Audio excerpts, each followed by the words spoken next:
Tsaka nga po pala, Daddy, thank you po sa pinadala niyong pera.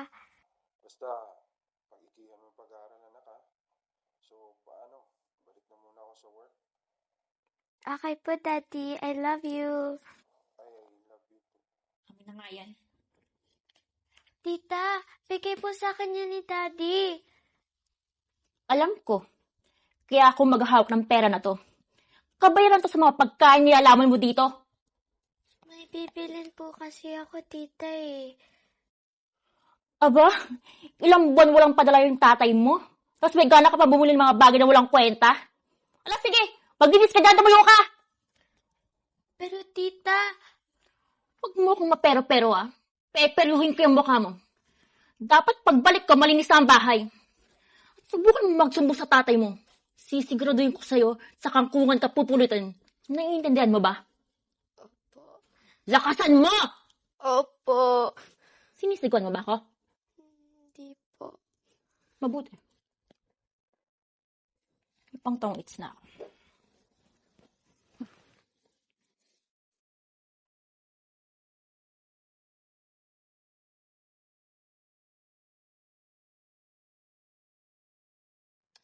Malas ko ngayong araw na to, ah.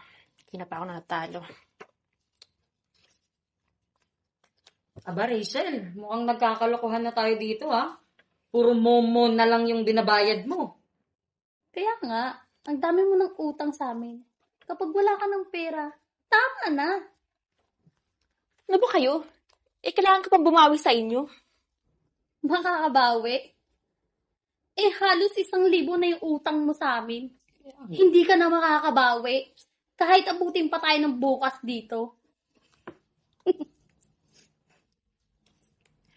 Relax lang kayo.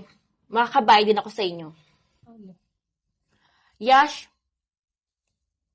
pagluto mo ko ng makakain doon. May kanton sa kusina.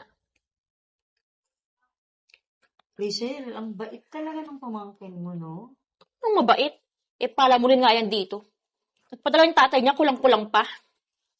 Grabe ka naman sa pamangkin mo. Huwag nga kayo makialam dito. Magsugal na lang tayo. Hits na ako. Bayad. Pa yan? Bayad mo, Rachel. Sana. Bayad mo na, dali.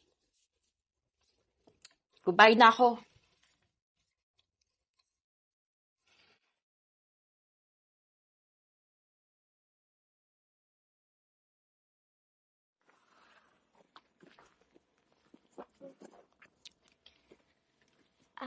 Tita, nakita niyo po ba yung iPad ko?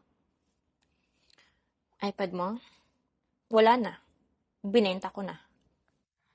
Tita, bakit niyo po binenta? Ginagamit ko po yun sa school, eh. At saka pang tawag ko po kay Daddy. Sino ba nagsabi sa'yo mag-aral ka? Wala kang future. Kasi bobita ka! Tandaan mo yan. Tita, ibalik niyo na po yung iPad ko sa akin. Baka tumatawag na po si Daddy. Hindi natawag sa'yo yung daddy mo at busy yun. Tsaka huwag mo ako kinukulit dyan. Baka malintik kang ka sa akin. Tita, yung iPad ko. Tigilan mo sa pangungulit mo. Baka mabigyan kita ng... Na ano? Na ano, Rachel? Anong ibibigay mo sa anak ko? Kuya, nandito ka na pala. Hindi mo lang sinabi sa akin. Sana napagandaan kita. Alam mo, Rachel, apakademonyita mo. Akala mo, hindi ko nalalaman yung pinaggagawa mo sa anak ko. Kuya, sino nagsumbong sa'yo? Huwag ka maniwala doon. Di yung pinagbentahan mo nito. Ito, di ba? Rachel, akala ko mapamabuti yung anak ko dahil iniwan ko nga sa'yo, di ba? Pero hindi eh. Mas lalong napapasama. Kuya, magpapaliwanag ako. Hindi na. Hindi na, Rachel. Hindi ko na kailangan yung paliwanag mo. Umalis ka na dito sa bahay. Pero kuya, bahay ko rin naman to ah. Loko. Anong bahay mo? Naiiba ka ba? Hindi mo naalala? Sinangla mo itong bahay at ako nagbayad. Kaya nasa akin yung titulo nito. Kuya, Pagbigyan mo naman ako. Birthday ko bukas eh. Yash, magiging mabait na ako sa'yo. Hindi na. Wala na akong paalam sa birthday mo. Umalis ka na dito sa bahay. O baka naman, gusto mong ipahuli pa kita. Tita, wait lang po. Diba, last time sabi ko po, may bibilin po ako. Ito po, para sa inyo. Happy birthday po. Tignan mo.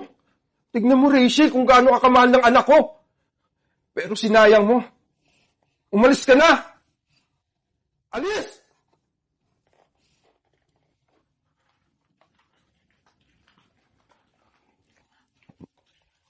Okay na, anak. Nandito ng daddy. Thank you for daddy.